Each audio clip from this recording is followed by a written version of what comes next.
Hello, welcome back. Today we're going to wrap up syntax. So just to recall, syntax is the part of linguistic structure where we're thinking about how words combine together to form sentences. It's about the structure of sentences.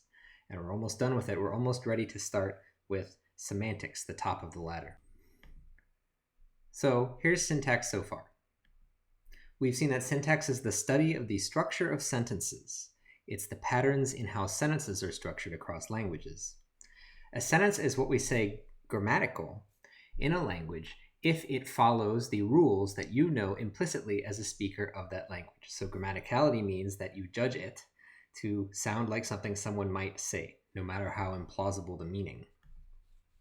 We've seen that there are two kinds of constraints on grammatical sentences in any language. These are co-occurrence constraints, which say that if you have one word, then maybe you need or you rule out some other word. And word order constraints, which say that words have to go in some particular order. And we can capture these syntactic constraints using things called syntactic rules. And they're also called phrase structure rules, because now you know what a phrase is. Well, they tell you the structure of a phrase. For example, here's a phrase structure rule that says the syntactic category S for sentence can consist of an NP noun phrase followed by a VP verb phrase. And we've seen that you can apply these rules in two different ways. You can think of these rules as like a machine, and you can turn the crank forward or you can turn the crank backwards. Turning the crank forward, following the arrows in the rules, means generation. You start with the S symbol and you follow the rules and you eventually generate an entire sentence. And the rules are designed to be made so that you can generate all of the grammatical sentences in a language and you cannot generate any of the ungrammatical sentences. Turning the crank backwards is parsing. That's when you start with a sentence, you start with some words, and you figure out how it could have been generated by the rules. So you're starting with the sentence at the bottom and you're drawing the tree on top, figuring out what rules generated this sentence, which means you are drawing a phrase structure tree for the sentence. We saw two kinds of ambiguity in syntax. There's lexical ambiguity. That's when there are multiple lexical entries for a single word. For example, love can be a transitive verb TV, or it can be a noun. We also saw structural ambiguity. That's when there's multiple ways to generate or parse a given string of words, and those correspond to different meanings for that string of words. For example, the enraged cow attacked the farmer with an axe. We used this as a funny headline example last time. Let's think about it more carefully now. You can see that there's two possible meanings to this sentence, right? One of them is pretty funny, and the other one is maybe less funny. One of them involves the cow having an axe and attacking a farmer. The other one involves an unarmed cow attacking a farmer who has an axe. So who has the axe here? Is it the cow or the farmer? This sentence is structurally ambiguous. It admits both meanings, and those correspond to different ways of parsing the sentence. So recall our system for parsing. You start with your sentence, then you label all the categories for the individual words. You find a sequence of categories there which matches the right-hand side of some rule and which you haven't matched yet. Then you draw a tree combining those categories, and you put on top of that tree the left-hand side of the rule that you used. So that's like saying that this is the category which generated these categories below it. And then you repeat, and maybe you have to backtrack a little bit until you have a single tree that covers all the words in the sentence. A single tree means it's a tree with one node on top, and that node needs to be S for sentence. So I'm going to go through another parsing example. I'm going to go a little more quickly than last time, because I hope at this point you've had some time to try this out yourself and you've developed some expertise. But this is still a good illustrative example. So we will parse that sentence, the ambiguous sentence, the enraged cow attacked the farmer with an axe. All right. Remember, step one is we label the categories. So V is a determiner. Enraged is an adjective. Cow is a noun. Attacked is a transitive verb. It's a verb that takes an object. TV. The is a determiner. Farmer is a noun. With is a preposition. An is a determiner. And axe is a noun.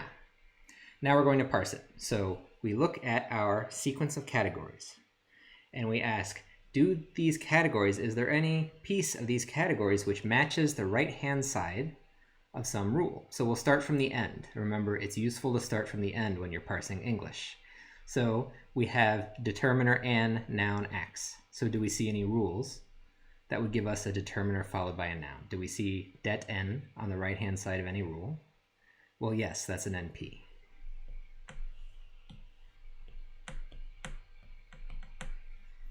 And then we see that we have a P followed by an NP, and that corresponds to a rule that says a PP can consist of a P followed by NP. PP stands for prepositional phrase. And now we can look at our rules and say, oh, well, I have an N followed by a PP. I see that that's the second to last rule in my list here. What is an N followed by a PP? Well, that's just another N, a recursive rule.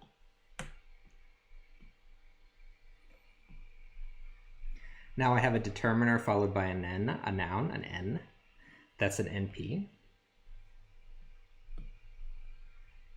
All right, so I've parsed a lot of the sentence. Now I have a TV transitive verb followed by an NP. I look at my rules. What could that be? A TV followed by an NP. Well, that's a VP, right?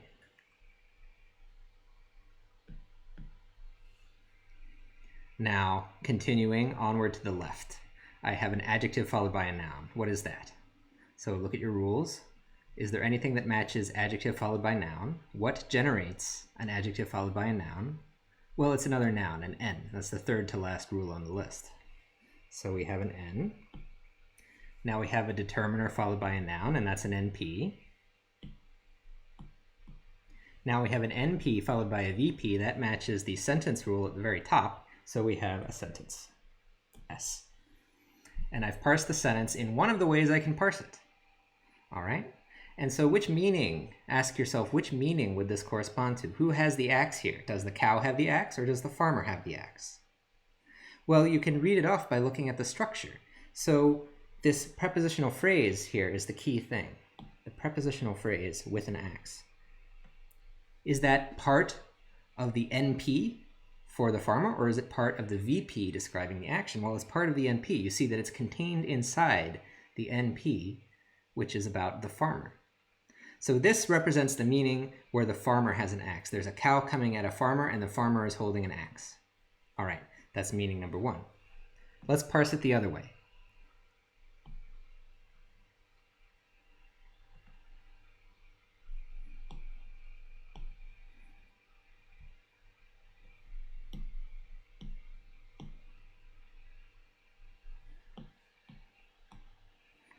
All right, so we have the same parts of speech. We don't need to redo the parts of speech,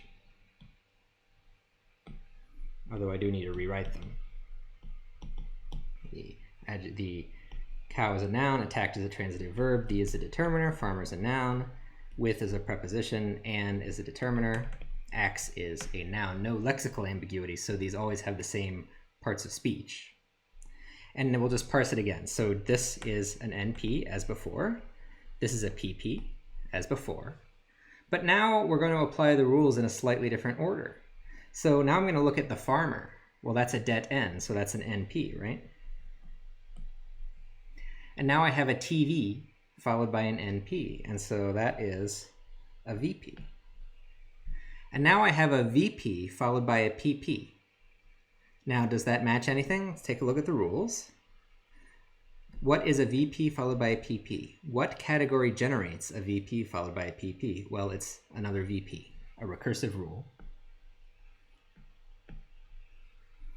There it is. And then the noun phrase over here is the same.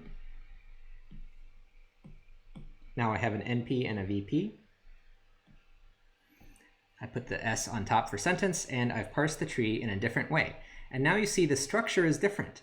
The PP occupies a different part of the tree now. Here's that PP, the prepositional phrase. Now it's part of the verb phrase, which is describing the action. Now it's describing how the cow is attacking the farmer. So this is the meaning that says that the cow has the axe, and the cow is using the axe to attack the farmer. So do you see how this parse corresponds to one meaning, and this previous parse here corresponds to the other meaning? This is structural ambiguity. And remember, structural ambiguity, very, very common in every language. And even within a language, most sentences have some kind of structural ambiguity in them somewhere. So now I'm going to talk about syntactic analysis.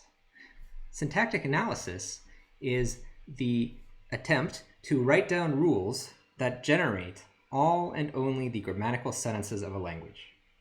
So syntactic analysis is like you imagine you're trying to document a language. This is like maybe you come across a village of people speaking a language which has never been documented before. You want to write down how that language works. Well, first you're going to have to figure out the phonetics, and then the phonological rules, and then the morphological processes, and then you're going to have to figure out the syntactic rules, and that's syntactic analysis. How do you figure out the rules that describe a language? So we have come up with this set of rules for describing English so far. But we're actually going to see that this set of rules is incomplete. If we want a more accurate description of English syntax, we're going to have to modify these rules. We're going to have to collect some more data, and we're going to have to modify the rules in a few subtle ways, as we'll see. So if there is a grammatical sentence which is not generated by the rules, then that's a problem with the rules, right? So there's some grammatical sentence which you can't get to when you're generating, and that in that case we say the rules undergenerate. Another problem you can have with your rules is that they might generate sentences that are ungrammatical. They might accidentally generate something which is not actually grammatical, in which case you say the rules overgenerate. So when you're doing syntactic analysis, you're trying to come up with rules, and you're always trying to make sure they don't undergenerate and they don't overgenerate. The solution to undergeneration is usually to add more rules. So if there's something you're not generating, you need to add more rules to generate that. The solution to overgeneration is a bit more subtle, as we'll see. So I'm going to do a bit of syntactic analysis on English. We're going to have to change our rules for English a little bit. So here's an English sentence. Sally liked the book. Is this grammatical or not? Ask yourself, is this grammatical? Thumbs up or thumbs down? I'd say it's pretty clearly grammatical. There's no problem here, right? Sally liked book. Nah, doesn't quite work. Not grammatical in English, so it gets the star. Okay, so this is good. Our rules actually cover this. So we have the fact that liked, well, that's a transitive verb. It's followed by an NP. An NP can consist of a determiner followed by a noun, so that gives you Sally liked the book. We don't have a rule that would generate a bare noun without a determiner here. So we don't have a rule that says an NP can consist of an N. It has to be a det N. So we actually cannot generate the ungrammatical sentence here. So that's good. It seems good so far, right? But how about these examples? Sally liked the wine. Okay, well, that's still grammatical. Sally liked wine. No problem, right? That's grammatical. But I'm in trouble now because I have a bare noun, and there's actually no way that I can use my rules to generate this sentence, Sally liked wine. So how am I going to come up with rules that allow me to generate Sally liked wine, but which do not overgenerate and give me Sally liked book? You see the puzzle here? So how can we say that some nouns are allowed to be generated without a determiner, whereas some nouns have to have that determiner? The solution is going to be to introduce a new category of noun, a more refined category of noun. This is going to be something I'm going to call mass noun, mass N, and that can consist of words like water, cake, food, wine. These are going to be nouns that can appear without the determiner. And then we'll have to have a rule. We'll add a rule that says an NP can consist of a mass N without the determiner. Here's another more subtle example, which involves fixing a problem of overgeneration. So here's our English rules. I haven't added the mass noun stuff to this set of rules, but that's not really important right now. Let's figure out how we would add pronouns, the English pronoun system. How would we describe that using our syntactic rules? Well, your first guess might be, we'll just say a noun phrase can consist of a pronoun. Nice and simple, right? A noun phrase can consist of a pronoun, and a pronoun can consist of these words like I, you, he, she, me, him, her, and so on. Seems pretty simple, right? But let's see where this goes wrong. We're going to do generation, we're going to turn the crank forward, and we're going to see that something goes very, very wrong here. So we'll start with the symbol S. Remember, we're doing generation, so we're following the arrows and the rules. An S can consist of an NP followed by a VP. Okay, so let's say we have an S consisting of an NP followed by a VP. Well, first we'll use the rule that says a VP can consist of a transitive verb TV followed by an NP. And we'll say that the transitive verb which is there is saw. And now we use the rule that says an NP can consist of a pro. And we'll use the same rule in this other place. An NP can consist of a pronoun. Now, remember when we're generating, we can apply any of the rules in the list. So we have a pro can consist of the word he. So we have he saw, good so far. And then we have pro, well, that can consist of the word he. So now I've just generated the sentence he saw he. Now is that grammatical? He saw he. Is that grammatical English? It doesn't mean anything. That's not grammatical English. So I've overgenerated. My rules here actually mistakenly generated an ungrammatical sentence, he saw he. So here is how we can solve this. We're going to have to take that category of pronoun and we're going to have to make it more refined. We're going to have to introduce more fine-grained categories. In particular, I'm going to introduce a category pro-subj, which is subject pronouns, words like I, he, she, we, they. Another one, pro-obj, which is object pronouns like me, him, her, us, them. And a category of pronouns which can be either subject or object, like you, it, this, that. And then we're going to have to connect these rules in with our existing rules. We're actually going to have to take our existing rules and refine them. So I'm going to have to add a rule that says an NP subject, a new kind of NP, can consist of a pro subject. And also an NP subject can consist of a pro, one of these pronouns which could be either. An NP can consist also of a pro object, or it can consist of one of those pronouns which could be either. And then I'm actually going to have to modify my sentence rule. This is a major change. I'm going to have to change the sentence rule to say a sentence can consist of an NP subject followed by a VP. And then that NP subject is only going to generate subject pronouns. And that way I'm going to be able to generate all and only the correct sentences involving pronouns. So let's take a look. Applying these rules, we start with S for sentence. And that turns into subject NP followed by a VP. We'll apply the VP rule first. We have VP can consist of a TV followed by an NP.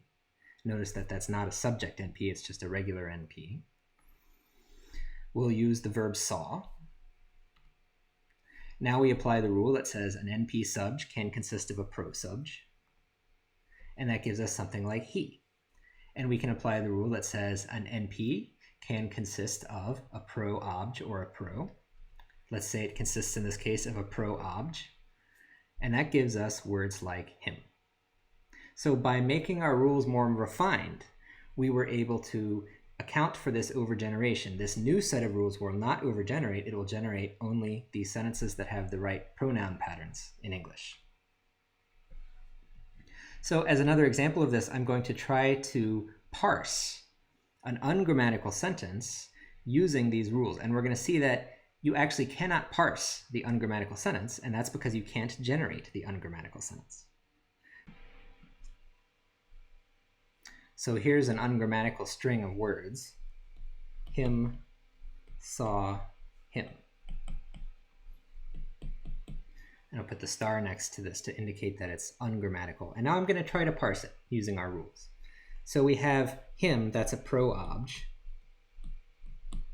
we have saw, that's a transitive verb, and we have him, that's another pro-obj.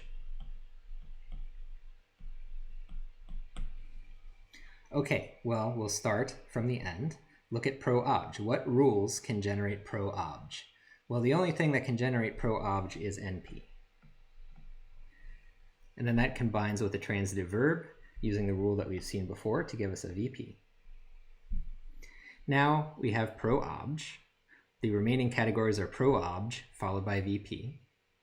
Pro-obj, well, that is an NP. And now I'm left with an NP and a VP. But now my sentence rule says a sentence consists of an NP subj followed by a VP. And this here is not an NP subj. It's just an NP. So that means that I can't apply the sentence rule. There's no way to form a single tree with S on top for this sentence. And that's because there's no way to generate the sentence.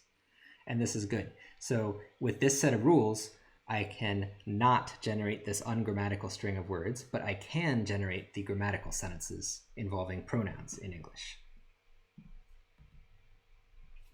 So the goal of syntactic analysis is to write down syntactic rules that generate all and only the grammatical sentences in a language. Remember, when the rules don't generate enough, when there is some grammatical sentence which the rules fail to generate, we call that undergeneration.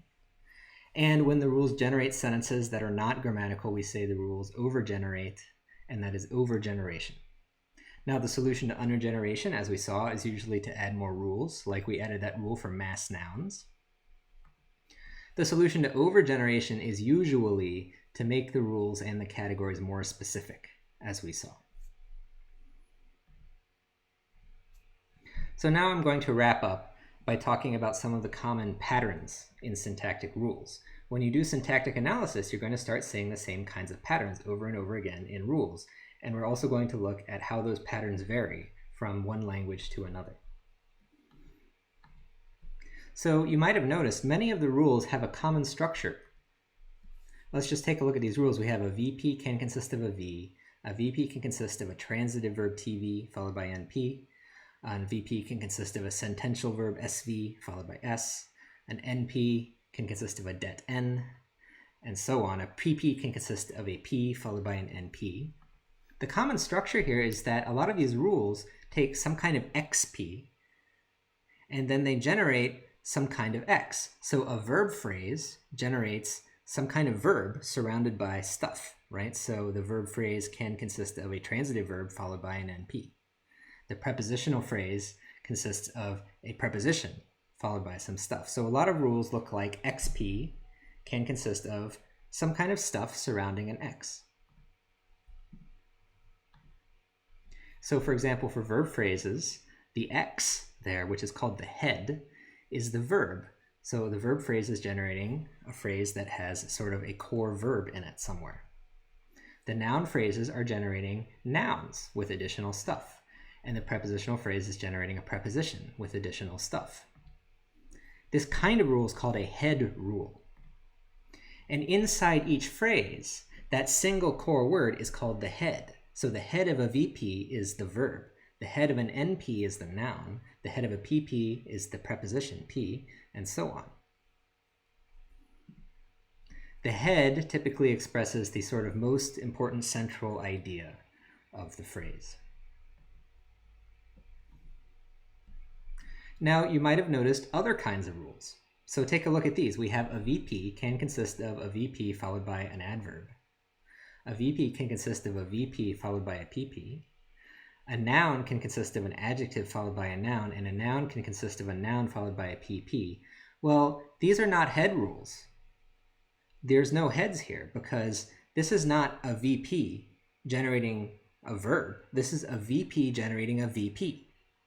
And the noun here, that's not a noun phrase generating a noun, that's just a noun generating a noun. These are these recursive rules.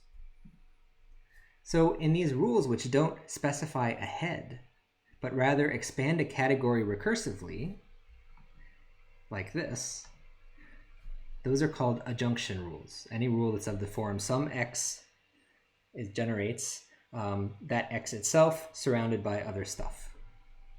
So remember, head rules are when you take something like a verb phrase and generate a verb. Adjunction rules are when you take something like a verb phrase and you generate another verb phrase with something like an adverb modifying it. And the added categories, like the adverbs in these cases, are called adjuncts. So in these rules, like the adverb is an adjunct. The PP that can modify a VP is an adjunct. The adjective that modifies the noun is an adjunct, and the PP modifying a noun is an adjunct. So there are a few types of syntactic rule. There are head rules. Things like a verb phrase can consist of a transitive verb followed by an NP. It expands the phrase into a head plus some other material. And there are adjunction rules, where the phrase is expanded into itself plus additional material. There are also a third kind of rule, like this one. A sentence can consist of an NP followed by a VP. Well, first of all, we can ask, does this have a head? And the answer is no. Remember, a head is actually a word, and there's no word on the right-hand side of this rule, so a sentence can consist of an NP followed by a VP, no clear head, nor is it adjunction. So there's no S on the right-hand side of this rule, so it's not adjunction. This is what we call an exocentric rule. An exocentric rule expands a category into other categories of different unrelated types.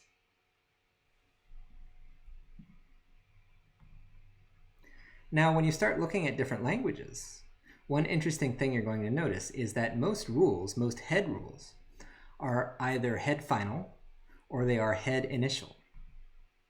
So a head final rule is a rule that where the head ends up at the very end of a phrase. So for example, in the English noun phrase, that can consist of a determiner followed by a noun.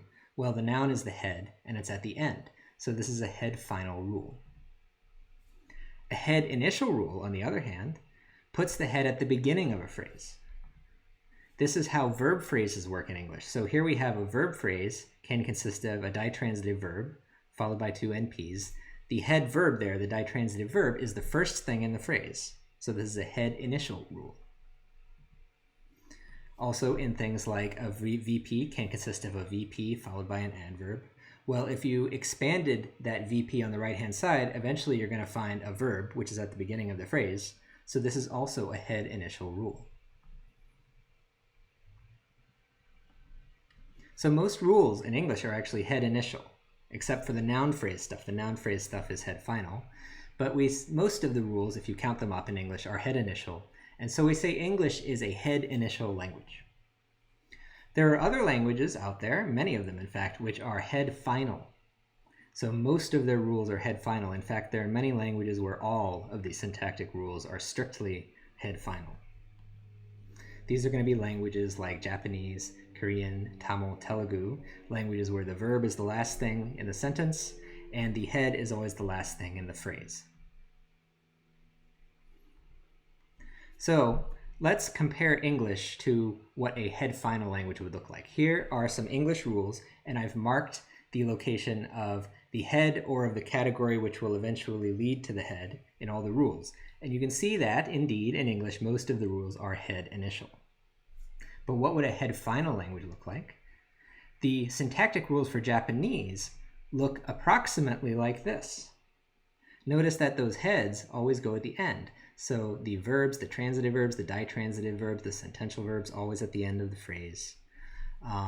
The VP gets modified by an adverb that comes before it, or a prepositional phrase that comes before it, and so on. Strictly head final in Japanese. And of course, if you wanted to actually have a good description of Japanese, you'd also have to add the rule that says a noun phrase can consist of a bare N, because Japanese doesn't require determiners in the same way that English does. So it turns out most languages are sort of heavily tilted towards being mostly head initial or mostly head final. You don't have a lot of languages where the rules are sort of mixed up. So in most languages, the tendency is one or the other. In fact, here is a map of the languages of the world, which are colored by whether they are mostly head initial or mostly head final. In fact, here pink is the languages that are mostly head initial, like English. So you see the dots over London there are pink, indicating English. And blue indicates languages that are head final, either predominantly or strictly head final. And gray are the languages that are mixed. You can see that they're pretty rare. Most languages, as you see, are predominantly head initial or predominantly head final. And there's interesting geographical patterns, something that the field of linguistics is currently trying to explain. So in particular, the colors here mark the directionality, the word order in a particular rule. So the pink languages have a rule that says a verb phrase can consist of a transitive verb followed by an NP. And they have the rule that says a prepositional phrase consists of a P followed by an NP. The blue ones have the opposite orders. So the verb comes last, the preposition comes last, in which case it's actually called a postposition. The red ones, quite rare on the map, are languages that are mixed in this way. They have the verb initial in the verb phrase, but they have the P final in the prepositional phrase. And there are the gray languages, the ones that are reversed. They have the verb final, but they have the preposition initial. And those are quite rare. Languages are usually consistently head initial or head final.